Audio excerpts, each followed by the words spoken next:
Ih, kayak kayak ada mirip tak? Ibu kan Ruhaisal ini, Ifnah. Iya, Ais. Kak. Wih, assalamualaikum. Apa kabar, Waalaikumsalam. Tay? Alhamdulillah baik-baik, Kak Redias. Wih, sudah lama sekali pengen ngobrol-ngobrol saya. Oke, waka wawancarai ki. Wih, lama sekali baru ketemu di. Apa nih, Kak? Sekarang boleh? Boleh, ayo. Iya, tapi sebelumnya kita cari tempat dulu di lokasi Boleh. untuk duduk. Ya, pemirsa, Tadi. jangan kemana-mana, kita intip-intip profil beliau dalam program Bukan Perempuan Biasa.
Yuk.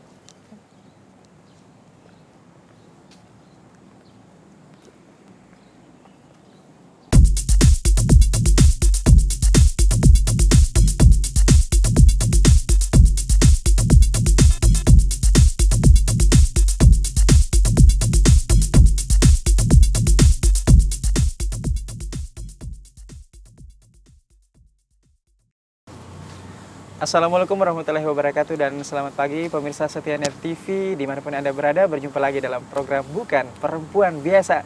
Dan seperti biasa saya tidak sendiri ya, saya ditemani narasumber yang luar biasa. Beliau ini adalah Ruhaisal Ifnah SOS MMCPHCM. Beliau merupakan pemerhati lingkungan anak, UMKM, keamanan cyber, dan juga tentunya pendidikan. Nah, tanpa berlama-lama kita langsung saja ke beliau. Assalamualaikum warahmatullahi wabarakatuh. Waalaikumsalam warahmatullahi wabarakatuh. Bagaimana kabarnya nih? Alhamdulillah baik-baik. Saya panggilnya ini Ibu, Mbak, Kak, atau siapa sih? Kak Ais saja. Kak Ais. Oh, Nah. Kak Ais. Ya. Kalau berbicara mengenai program kita ya di Bukan Perempuan Biasa, tentunya selalu menghadirkan narasumber yang luar biasa semua. Wow. Dan alhamdulillah kebetulan hari ini tampil di depan kita Kak Ais ya, disapa Kak Ais. Ini tidak kalah menarik juga pemirsa. Dengar-dengar ini Kak Ais memang betul ya seorang aktivis lingkungan, pemerhati anak, UMKM, cyber, educator. Ini luar biasa. Mungkin bisa dijelaskan dulu aktivitas sekarang nih Kak Ais apa saja nih aktivitas yang sekarang? Kalau aktivitas sekarang saya mengisi keseharian dengan ngajar. Kebetulan ngajar di Universitas Teknologi Sulawesi sebagai dosen program studi manajemen. Dan ngajar juga di SMA Perguruan Islam Datu Museng untuk mata pelajaran PKN dan sosiologi.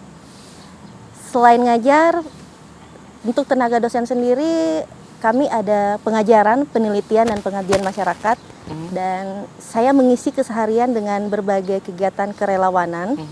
Mungkin orang katakan program thank you ya, tapi kalau menurut saya justru ini adalah program yang suatu pencapaian. Saya bisa berusaha untuk meluangkan sedikit waktu ini untuk lebih ke kegiatan-kegiatan kerelawanan.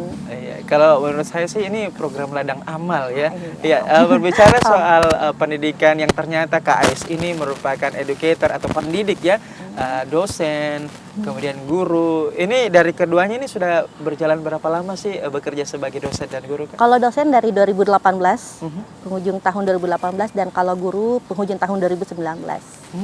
Ini terbilang belum lama ya? Benar banget Kak. Ini awalnya gimana bisa menjadi seorang tenaga pendidik? Itu gimana? Awalnya sebenarnya saya termasuk orang yang belum ada keinginan besar untuk menjadi seorang tenaga pendidik. Saya sebelumnya lebih aktif untuk kegiatan-kegiatan komunitas. kegiatan-kegiatan kerelawanan. Hanya saja yang membuat saya tertegun adalah ketika saya penasaran dengan istilah pengangguran terdidik. Pengangguran terdidik ini Benar menarik nih, banget. itu apa sih?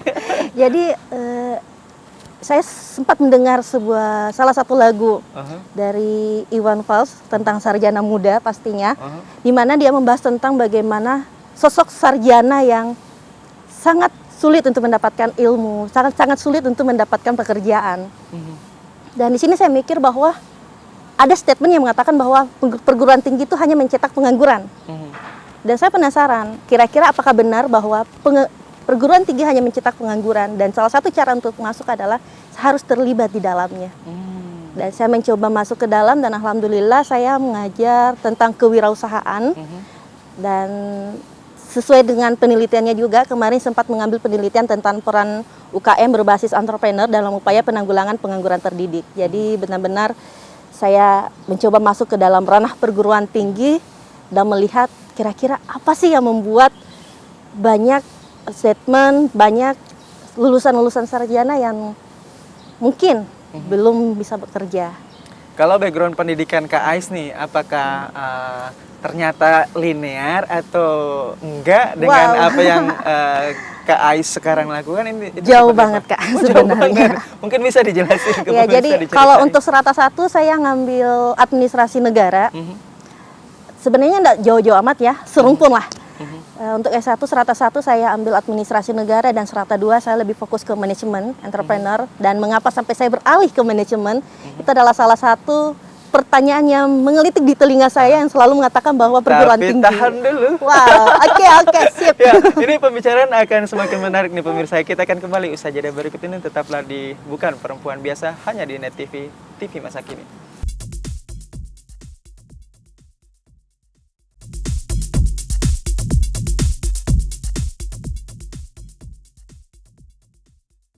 Kembali ke narasumber kita nih yang ini luar biasa, sangat ceria juga ya.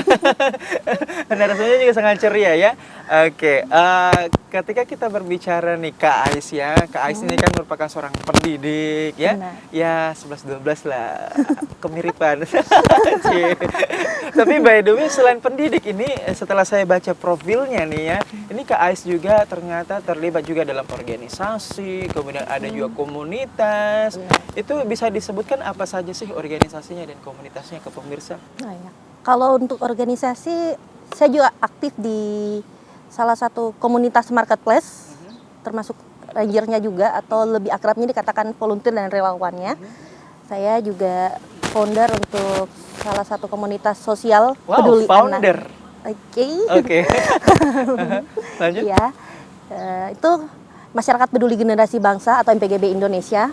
Jadi memang spesifik untuk bagaimana saya berdongeng, bermain, dan mengajari adik-adik. Dan itu merangkul adik-adik mahasiswa dari beberapa fakultas dan universitas di Kota Makassar. Boleh disebutkan semuanya, nggak apa-apa kok. Oh, ya, okay. Organisasinya, komunitasnya apa lagi nih?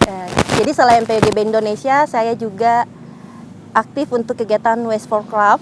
Jadi semacam sebuah gerakan untuk bagaimana bisa mengolah limbah untuk menjadi sebuah produk yang bisa bernilai rupiah. Saya juga aktif di komunitas PP Lingasi, Pemuda Peduli Lingkungan Bersih dan Asri, dan alhamdulillah kemarin terpilih juga menjadi salah satu duta PP Lingasi untuk mewakili Sulawesi Selatan. Luar biasa. Ada lagi yang lain? Saya juga aktif di komunitas Mikromentor. Mikromentor salah satu platform digital untuk bagaimana bisa mentori calon pendamping UMKM, bagaimana mementori para mentor-mentor, dan bagaimana mementori para pelaku UMKM yang ada di Indonesia. Dan kemarin sempat dengan kolaborasi dengan Sigap UMKM, salah satu programnya tentang keamanan cyber. Kalau nggak salah, yang saya baca ada juga program pemberdayaan di mana ada pelatihan minyak jelantah. Ya, benar banget. Jadi salah satu luarannya itu adalah bagaimana memproduksi minyak jelantah tadi menjadi produk-produk yang bermanfaat, mulai dari sabun yang ramah lingkungan pastinya, dan aromaterapi, dan termasuk juga lilin. Oke, basically ya, atau pada dasarnya ini Kak Ais kan orangnya kalau nggak salah suka aktif ya. Benar. Tapi kenapa? Jawabannya kenapa komunitas? Kenapa? Pertanyaannya kenapa komunitas? Kenapa organisasi? Kenapa komunitas dan organisasi ya? Karena kita akan terbentuk, saya termasuk orang yang terbentuk dan termotivasi untuk menjadi seorang pendidik itu berasal dari organisasi-organisasi. Jadi saya merasa bahwa saya terbentuk menjadi seorang pemimpin, seorang ketua. Kenapa saya tidak bisa merangkul adik-adik saya? Dan disinilah saya mulai aktif, dan 2 tahun terakhir saya sempat mendengar istilah lama ya, bahwa suatu saat daun akan mengering dan jatuh.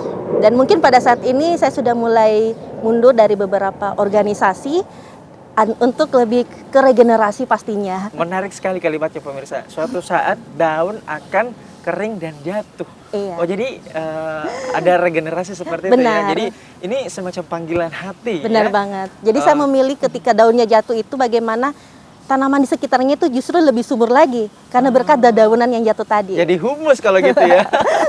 Ini menarik nih. Iya, kalau kita berbicara tentang panggilan hati, kemudian kontribusi ya terhadap negara melalui organisasi, kemudian komunitas. Ini suka dukanya apa sih? Pasti ada dong suka dukanya. Itu apa sih, bisa cerita ke pemirsa? Suka dukanya, kalau sukanya pasti yang paling utama adalah banyak relasi. Salah satunya juga saya aktif di komunitas Extra Talent, yang dimana seandainya bukan komunitas mungkin tesis saya tidak bakalan selesai. Dan kita nggak bakalan berjumpa. Benar banget. Dan pastinya saya tidak bakalan sampai ke Net TV juga. Oke. Dan dukanya adalah untuk awal-awal paling sulit adalah membagi waktu. Manajemen waktunya paling sulit. Bahkan terkadang ada yang beranggapan bahwa saya jauh lebih mementingkan dunia saya di luar dibandingkan dunia di dalam. Gimana sih tanggapan atau respon dari orang tua saat sibuk di luar, di organisasi, di komunitas, itu didukung nggak atau gimana? Tapi tahan dulu. Kita akan buat pemirsa lagi, kita akan buat penasaran pemirsa. Ya, pemirsa jangan kemana-mana, tetaplah stay tune di Net TV Sulsel after the break.